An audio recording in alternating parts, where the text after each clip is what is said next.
அப்படியே மக்கள்கிட்ட போய் இங்கே வாங்க வேடிக்கை பார்த்ததெல்லாம் போதும், இந்த சொசைட்டியில் நிறைய வரதட்சணை கொடுமை மரணங்கள் நிகழ்ந்துக்கிட்டே இருக்கே, ரொம்ப மனசை உறுத்துது, என்ன பண்ணலாம் அப்படின்னு அவங்ககிட்ட கேட்டோம். அவங்களுக்கு தெரிஞ்ச பதில அழகழகா சொல்லியிருக்காங்க. இப்போ வரதட்சணை கொடுமைன்றது 60 வருஷத்துக்கு முன்னையே சட்டம் கொண்டு வந்துட்டாங்க. ஆனால் இப்போ அந்த சட்டம் இருக்குதா இல்லையான்ட்டே தெரில.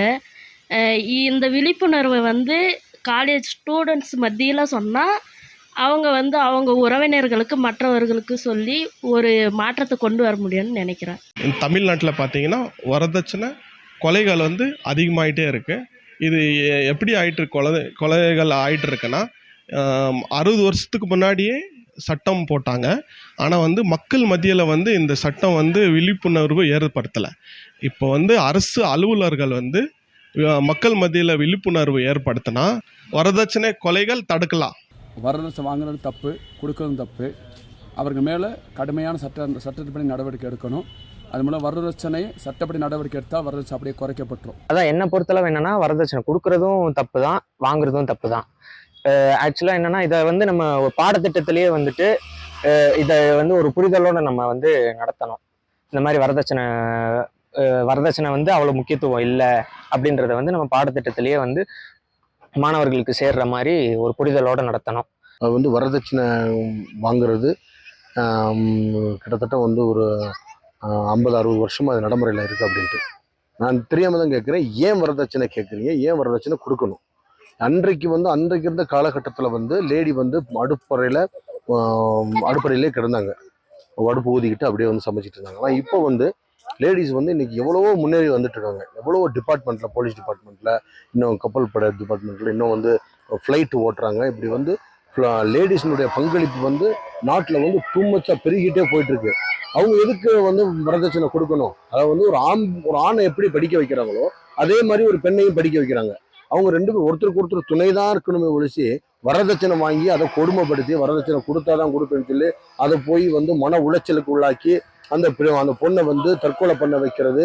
இதை இந்த சமுதாயத்தில் ஒரு தடவை ஒரு ப்ராப்ளம் நடந்துச்சுன்னா அதை ஃபர்தராக அதை அரசு ஒரு கவனத்தையும் செலுத்தி அது என்ன ஏன் அப்படி நடக்குது அப்படின்னு சொல்லி ஒரு நடைமுறை கொண்டு ஒரு விழிப்புணர்வு ஏற்படுத்தணும். அவள் படிக்கும் போதே இல்லை ஒரு ஸ்கூலில் காலேஜில் படிக்கும் போதே ஒரு விழிப்புணர்வை கொடுத்து, பெற்றோர்களுக்கு ஒரு விழிப்புணர்வை கொடுத்து, இந்த மாதிரி வரதட்சணை வாங்குறதும் தப்பு, வரதட்சணை கொடுக்குறதும் தப்பு.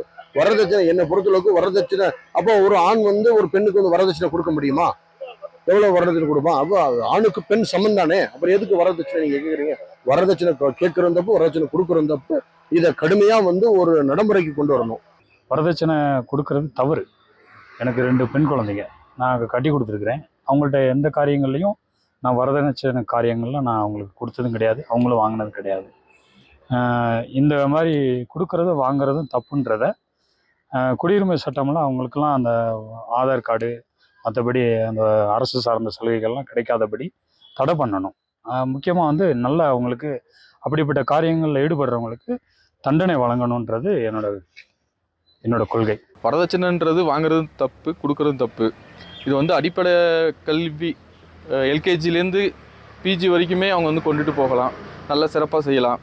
அதேமாரி வரதட்சணை வாங்கி கொடுமைப்படுத்துகிறவங்கள வெளியில் வர முடியாத அளவுக்கு சட்ட திருத்தம் கொண்டு வரணும். என்னோட கணிப்பை பார்த்தீங்கன்னா நான் வரதட்சணை வாங்கவும் இல்லை, கொடுக்க போகிறதும் இல்லை. எனக்கு ஒரு பெண் குழந்தை இருக்குது. இப்போ இந்த வரதட்சணை கொடுமைகள் அந்த மாதிரி விஷயங்கள்லாம் பார்த்திங்கன்னா நம்ம நிறையா செய்திகள் கேள்விப்பட்டுருக்கோம். ஸோ இந்த மாதிரி செய்திகளை நம்ம சட்டம் அவங்கள கொஞ்சம் கடுமையாக தண்டித்தோம் அப்படின்னா இந்த மாதிரி பிரச்சனைகள் இனிமேல் நடக்காது என்று சொல்லி நாங்கள் நம்புகிறோம். என்ன பொறுத்த வரைக்கும் வரதட்சணை இந்த சமூகத்துல வாங்கக்கூடாது. ஏன்னா நான் ஒரு தமிழ் படிக்கிற மாணவி, எனக்கு தமிழ்ல என்ன கத்து தராங்க அப்படின்னா, சங்க காலத்துல எல்லாம் பெண்களுக்கு என்னன்னா, பெண்களை திருமணம் பண்ணணும்னா ஆண்கள் தான் பொருளை எடுத்துட்டு பெண்களுக்கு கொடுத்து திருமணம் பண்ணணும் ஒரு முறை இருந்திருக்கு. ஆனா வர வர வரதான் இந்த சமூகம் ஆண்களுக்கு வரதட்சணை கொடுத்து எனது பெண்களை திருமணம் பண்ற மாதிரி மாறிட்டு இருக்கு. இந்த வரதட்சணை முதல்ல எதற்கு வாங்குறாங்க அப்படின்னா, இந்த சமூகத்துல மித்தவங்க நம்மளை எப்படி பார்ப்பாங்க, மித்தவங்க நம்ம வரதட்சணை கம்மியா வாங்கினா எப்படி பேசுவாங்க, அந்த ஒரு காரணத்துக்காண்டி மட்டும்தான் வரதட்சணைங்கிற ஒண்ணு இன்னை வரைக்கும் சமூகத்துல இருந்துட்டு இருக்கு. நமக்கு இந்த வரதட்சணை கொடுமையால நிறைய பேர் உயிர் இருந்திருக்காங்க, அது நமக்கு தெரிஞ்சது கொஞ்சம் தான். இன்னும் நிறைய பேர் என்னன்னா அந்த கொடுமையை அனுபவிச்சுட்டு இருக்காங்க, அதனால இறந்தவங்களும் நிறைய பேர் இருக்காங்க. படிச்சு ஒவ்வொருத்தருக்கும் வந்து என்னன்னா இந்த வரதட்சணை பத்தி ஒரு விழிப்புணர்வு வந்து தேவை. அது வந்து என்னன்னா பள்ளி மாணவர்களுக்கும் கல்லூரி மாணவர்களுக்கும் இந்த பத்தி விழிப்புணர்வு வந்து தேவை. இப்ப வந்து படிக்காதவங்க வந்து வரதட்சணை வாங்குற விட படிச்ச மாணவர்கள் தான் இந்த சமூகத்துல வந்து இப்ப வந்து வரதட்சணையை வந்து வாங்கிட்டு இருக்காங்க. எதுக்குன்னா அதான் வந்து அவங்களுக்கு ஒரு கெத்து அப்படின்னு நினைச்சிட்டு இருக்காங்க. இதை மாத்தணும்னா அந்த வரதட்சணை பத்தியே கல்லூரி மாணவர்களும் சரி பள்ளி மாணவர்களும் சரி ஒரு விழிப்புணர்வு அவங்களுக்கு ஒரு முழுமையா தேவைப்படுது. இன்னைக்கு வந்து நம்ம நிறைய நியூஸ் பாக்குறோம். அதுல வந்து ரிதன்யா அப்படிங்கிறவங்க ஒரு கேஸை வந்து நம்ம ரீசெண்டா பார்த்தோம். ஆனா ஒரு ரிதன்யா தான் இப்ப வெளியே வந்திருக்காங்க. இந்த மாதிரி எத்தனையோ ரிதன்யா வந்து வெளியே சொல்லாம இருக்கிறவங்களும் இருக்காங்க. தன்னோட குடும்பமான செய்தியில வந்துருமோ அப்படின்னு பார்த்துட்டு நிறைய பேர் சொல்லாம இருக்காங்க. அதனால இந்த சமூகத்துல இப்ப என்ன நடக்குது அப்படின்னா ஒரு கல்யாணம் அப்படின்னு நடத்தினாங்க அப்படிங்கிறது வந்து நம்ம ரெண்டு குடும்பத்தையும் சேர்த்து வைக்கிறோம் அப்படிங்கிற ஒரு எண்ணத்தை விட அந்த சமூகத்துல வந்து நம்ம பெரிய ஆள்னு காட்டணும் அப்படின்னு சொல்லிட்டு நிறைய ஆடம்பர செலவுலாம் பண்ணி அந்த கல்யாணத்தை பண்ணுதாங்க. அதனால வரதட்சணை வாங்குற அந்த இது வந்து அதிகமாயிட்டே போகுது. ஒரு மாப்பிள்ளை வந்து முன்னாடிலாம் இவ்வளவுதான் கொடுப்போம் அப்படின்னு சொல்லி அவங்க வந்து மனசார கொடுக்கறது வேற. ஆனா இப்போ இவ்வளவுதான் கொடுக்கணும், இதுக்கு கம்மியா கொடுத்தேன்னா எனக்கு சமுதாயத்துல வந்து மதிப்பு இருக்காது அப்படின்னு சொல்லிட்டு அவங்க வந்து பெண் வீட்டாரை வந்து ரொம்ப கொடுமைப்படுத்துறது இந்த சூழ்நிலை வந்து நடந்துட்டு இருக்கு. அதனால இப்போ வந்து நிறைய தற்கொலை நடந்துட்டு இருக்கு. பெண்கள் வந்து தைரியமா முன்னாடி வரணும். ஆனா தன்னோட குடும்பத்திட்ட போய் அவங்க முதல்ல சொன்னாலும் இல்ல சமூகத்துல வந்து நமக்கு மரியாதை இருக்காது, நீ அங்க வாழாம அங்க வந்துட்டேன்னா என்ன நினைப்பாங்க அப்படின்னு சொல்லி பெண் வீட்டுல சொல்றதுனால அந்த பெண்கள் வந்து தப்பான முடிவு எடுத்துறாங்க. இப்போ வந்து கல்லூரியில இதுக்கான விழிப்புணர்வு, பள்ளி கல்லூரியில வந்து இதுக்கான விழிப்புணர்வு தேவை. ஏன்னா இப்ப கல்லூரியில படிக்கிற மாணவிகள் வந்து நாளைக்கு திருமணம் பண்ணி ஒரு குடும்பத்துல போகும்போது எப்படிலாம் நம்ம இருக்கணும், ஒரு வரதட்சணை கொடுமை நமக்கு நடக்கும்போது அதை நம்ம எப்படி ஃபேஸ் பண்ணணும் அப்படின்னு கத்துக்கணும்னா கண்டிப்பா பள்ளி கல்லூரிகளுக்கு இதற்கான விழிப்புணர்வு வந்து தேவை. இது வரைக்கும் நடந்த காலகட்டத்தில் வரதட்சணை இதுங்கிறது வந்து அதிகமாக தான் இருந்துக்கிட்டே இருக்குது. இதை நம்ம தடுக்கணும் அப்படின்னா அதாவது கல்வியும் நமக்கான வேலையும் இருந்துச்சு அப்படின்னா நம்ம வரதட்சணை வந்து கொடுக்கவும் மாட்டோம், அதை விரும்பவும் மாட்டோம். அதனால கல்விங்கிறது வந்து ஒரு முக்கியமான இது ஒன்று. இதை வந்து நம்ம வந்து இதை தடுக்கணும் அப்படின்னா பள்ளி கல்லூரியில் உள்ள மாணவியர்கிட்ட வந்து நம்ம இதை பற்றின விழிப்புணர்வு கொடுத்தோம் அப்படின்னா இதை போய் 4 பேர்கிட்ட அவங்க சொல்கிறப்போ இதில் எல்லாரும் கொஞ்சம் விழிப்புணர்வாக இருப்பாங்க. அதே மாதிரி வரதட்சணை வந்து நம்ம கொடுக்க மாட்டோம் அப்படிங்கிறத நம்ம வந்து உறுதியாக எப்போதுமே இருக்கணும். அதே வாங்குறதுலேயே உறுதியாக வாங்கவும் கூடாது, கொடுக்கவும் கூடாது, அதில் நம்ம உறுதியாக இருக்கணும். வரதட்சணை ஒழிக்கிறதுக்கு கல்வி தான் ரொம்பவே நமக்கு யூஸ் ஆகும். மாணவிகள் படிக்கும் போதே வந்து என்ன செய்யணும்னா நம்ம வந்து வரதட்சணை கொடுக்கக்கூடாது, அம்மா அப்பாட்டெல்லாம் நகையெல்லாம் கேட்கக்கூடாது. இப்போ உள்ள பிள்ளைகளோட மென்டாலிட்டி எப்படி இருக்குன்னா அவங்களே வந்து நிறைய ஐட்டம்ஸ்லாம் அம்மா அப்பாட்ட கேட்குறாங்க. அந்த மாதிரி இல்லாமல் செல்ஃப் இண்டிபெண்டன்ஸாக நம்மளே வந்து ஒரு வேலை செய்யக்கூடிய திறன் பெற்றுட்டோம்னா நம்ம வந்து வரதட்சணை கேட்க வேண்டியதே கிடையாது. நம்மளே வந்து சுயமாக சம்பாதிக்கணும். நம்மளோட கல்வி வந்து இப்போ அந்த அளவுக்கு தெளிவாக மாணவிகளுக்கு சிந்திக்கக்கூடிய அறிவை வந்து கொடுக்குது. நம்மளோட தமிழக அரசாங்கம் நிறைய விதமான திட்டங்களையும் நம்ம கொடுத்துருக்காங்க. இதன் மூலமாக மாணவிகள் வந்து ஈஸியாக வேலை வாய்ப்புகள் பெறலாம், நம்மளுடைய சுய அறிவை வளர்த்துக்கலாம், சுயமாக முடிவெடுக்கக்கூடிய திறன் எல்லாமே கல்வியை தான் உங்களுக்கு கற்றுக் கொடுக்கு. கல்லூரியில் வரும்போது ஆசிரியர்கள் கூட உங்களுக்கு வகுப்பறையில் இதை பற்றி சொல்கிறாங்க. நம்ம கல்லூரியிலையும் வரதட்சணை கொடுக்க மாட்டோம், வரதட்சணையை வந்து நம்ம அம்மா அப்பாட்ட கேட்க மாட்டோம்னு ஒரு உறுதிமொழி எடுக்கணும். அதாவது கணவர் வீட்டார் கேட்காருன்னு நம்ம சொல்கிறத விட பிள்ளைங்களே நிறைய பேர் கேட்குறாங்க இப்போ.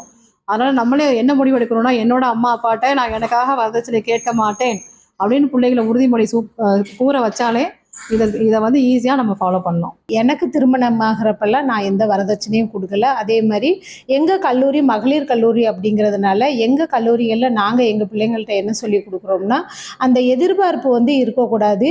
அதே மாதிரி கல்வி தான் உன்னை வந்து உயர்த்தும், நீங்கள் ஒரு நல்ல வேலை வாய்ப்புக்குள்ளே போகணும், வரதட்சணை கொடுக்க மாட்டோம் அதே மாதிரி வாங்கவும் மாட்டோங்கிற முடிவில் இருக்கணும். இன்னொன்று ரொம்ப முக்கியமாக பொம்பளை குழந்தைங்கள்ட்ட நம்ம என்ன சொல்லி வளர்க்கணும்னா அந்த நகை மேல் உள்ள அந்த ஆசைகளை பற்றி நம்ம கட்டாயம் சொல்லி வளர்க்கணும். அந்த ஆசை இருக்கிறதுனால தான் அதிகமாக பெண்கள் வந்து நகை கொடுக்கறது வாங்குறதுங்கிற ஒரு பிரச்சனை வருது. ஸோ அதை நம்ம மாணவிகள்கிட்ட நம்ம வந்து தவிர்க்க பார்க்கணும் அப்படிங்கிறது என்னோட கருத்து. நம்ம மகளிரில் வந்து பார்த்திங்கன்னா கல்வி தான் ரொம்ப முக்கியமாக விழிப்புணர்வை ஏற்படுத்தும். கல்வி கற்றா மட்டும்தான் அந்த கல்விங்கிறத நம்ம வேலைவாய்ப்புக்கும் அதிகரி. இப்போ நான்லாம் வரதட்சணை கொடுக்காத காரணம் வந்து கல்வியும் இந்த வேலைவாய்ப்பும் தான். அதை எல்லா சமயத்திலும் எங்கள் குழந்தைகள்கிட்ட நாங்கள் வலியுறுத்துவோம். கல்வி இருந்தால் மட்டும்தான் பாரதியோட நிமிர்ந்த நடையோட நேர்கொண்ட பார்வையில் நம்ம மாணவிகள் இயங்குவார்கள் என்பதை நான் தெரியும். வரதட்சணை என்பது தட்சணை அப்படின்னா குருவுக்கு தட்சணை கொடுப்பாங்க. அந்த காலத்தில் குழந்தைங்கள்லாம் கீழே இருக்கும், குரு அழகாக உட்காந்துருந்து அதுக்கு தட்சணை கொடுப்பாங்க. ஆனால் நம்ம இப்போது கணவனுக்கு தட்சணை கொடுக்குறோம். அது எதுக்குன்னு எனக்கு உண்மையிலே புரியலை. ஏன்னா நான் வரதட்சணை கொடுக்கல. அப்படி சொல்கிறத விட என்னுடைய கணவர் என்கிட்டருந்து எதையுமே வரதட்சணையாக வாங்கலை. என்னுடைய குணத்துக்காக தான் என்னை கல்யாணம் பண்ணாங்க. அதுவும் உலகம் அறிந்த உண்மை. அதனால இதே மாதிரி எல்லா கணவர்களும் இருக்க வேண்டும் என்பது தான் எனக்கு ஆவல். நம்ம கொடுக்காட்டாலும் வாங்குறவங்க இருந்தால் ரொம்ப கஷ்டம். அதனால எல்லாருமே நல்ல குணம் உள்ள பெண்கள், நல்ல கல்வி கற்ற பெண்கள், நல்ல அறிவு சார்ந்த குடும்பத்தை சார்ந்த பெண்கள், இவர்களை தெளிவாக தெரிந்தெடுத்து உங்கள் வாழ்க்கை துணையை எடுத்துக்கொள்ளுங்கள் என்பது என்னுடைய கனிவான வேண்டுகோள். நன்றி,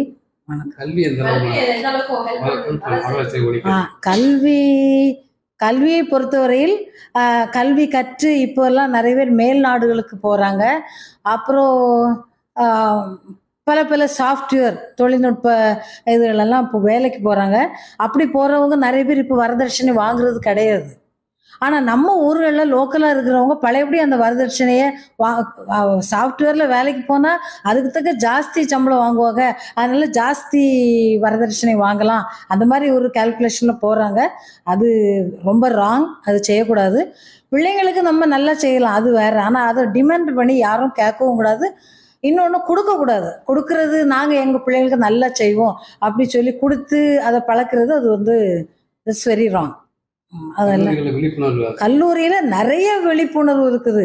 அது எங்கள் கல்லூரியில் ராணி அண்ணா அரசு மகளிர் கல்லூரியில் அடிக்கடி இது குறித்து விழிப்புணர்வுகள் நாங்கள் நிறைய நடத்தி வர்றோம். ஆனால் அதையும் தாண்டி குடும்பம் அப்படின்னு இருக்குதுல, அந்த குடும்பத்தில் இருக்கிற அந்த வரதட்சணை அப்படிங்கிறது அது பெற்றோரை சாரும். என்னை பொறுத்தவரையில் கிராமங்களில் பெற்றோர்களுக்கு விழிப்புணர்வு கொடுக்கணும். வரதட்சணை கொடுக்கக்கூடாது, வரதட்சணை வாங்கக்கூடாது. இந்த விழிப்புணர்வு மாணவிகளை விட பெற்றோருக்கும் அதிகமாக கொடுத்தால்தான் இந்த பெற்றோர்கள் இந்த ஆண்களை வைத்து பெண்களிடமிருந்து பணம் கற்பதை நிப்பாட்டுவாங்க. அப்போதான்